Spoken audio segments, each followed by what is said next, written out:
Well, hi, fellow leaders. My name is Jeff with Pie of Genius. And the question I have for you today is, do you want your organization, your business, to have an advantage? Do you want your organization or business to have an advantage? Because if you do, the exercise I have for you today is something that will really help your team, help your organization, help yourself really have an advantage. And anybody can do this. So here we go. I'm not sure when you're listening to this, but last week was Thanksgiving on Thursday, and Friday was actually my birthday.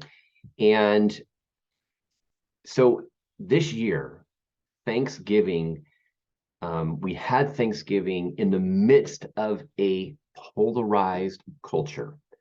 I guess culture has always been somewhat polarized, but over the last couple of years, it's just kind of gone exponential.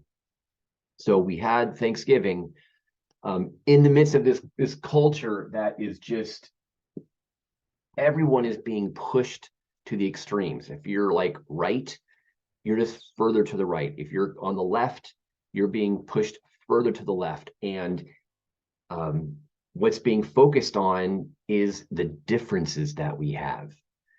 And it's just kind of going crazy. Something else that's happening in our culture that is affecting your business and your organization is the culture is just amplifying irritation.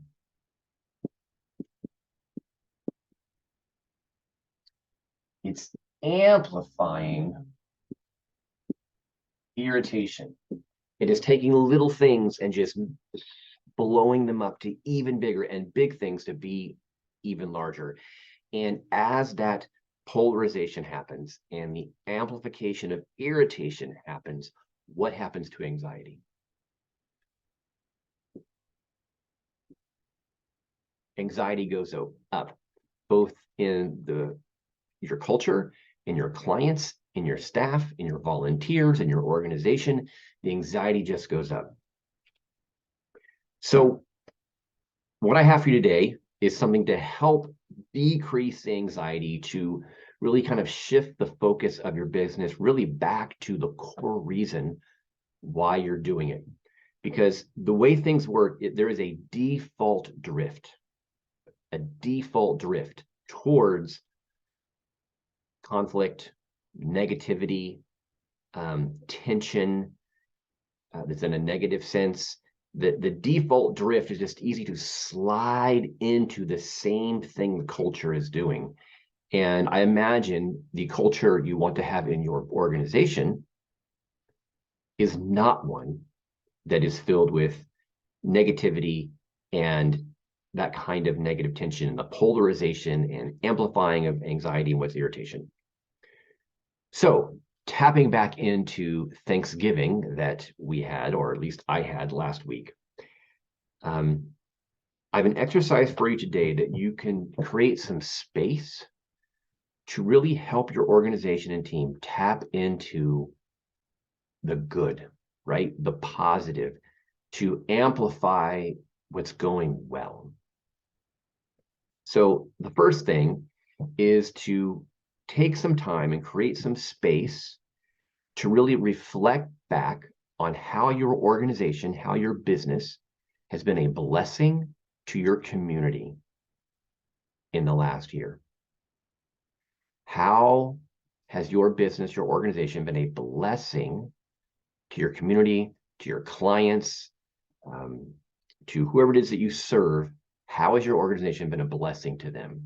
And just take some time to get out a piece of paper and brainstorm, get a whiteboard with your team.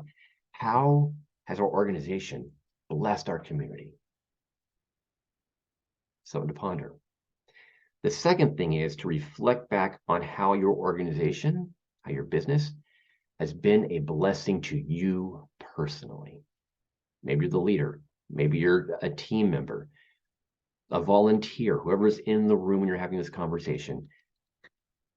Get real, get honest. How has my organization, how has this organization been a blessing to me personally in the last year?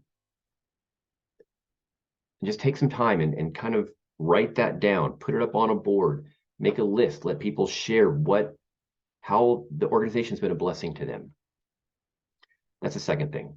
And the third thing is, once you have those lists, so you've got list 1 and list 2, is ask yourself this question: how have the answers to these 2 lists, how do they connect to the vision and the purpose? Can't write sideways very well. The vision and the purpose of your organization.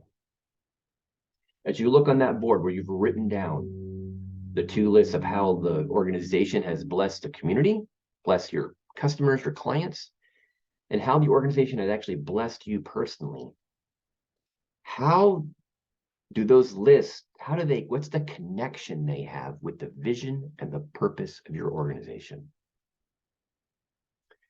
And this ties into number 4. This is really the advantage. The advantage is that you incorporate, as you begin to realize there is a connection between the daily actions that individuals take in the business, daily actions the business has on the community. Those actions are directly related to the vision and purpose. And I hope part of your vision and purpose is it's a blessing to other people, and it's a blessing to those who work for you. And the stronger you can make this connection between what you do every day and how it connects to the vision and purpose, it will give your organization, your teams, your business an advantage. Because positive change is incremental over time. If you want to have a culture in your organization that does not follow the default drift toward conflict and the negative and irritation, have it very clear in everyone's mind how the actions you're taking, the way you're serving, the incremental steps on a daily basis really connect to the bigger vision. So as you look back over the last year and you've seen how the organization has blessed the community and blessed you, realize that's exactly what you're doing now, today, this week, next month. So I hope that exercise is a catalyst to help your organization and your team members get some insights and really help them create the advantage. So when they go into work, when you go into work, your actions are connected to the blessing and the impact it's having. And just that one perspective can radically shift and give your organization an amazing advantage. Okay, guys, this is Coach Jeff, and hope you guys have a great week. Keep thriving and be a blessing. All right, guys, talk to you later. Bye-bye.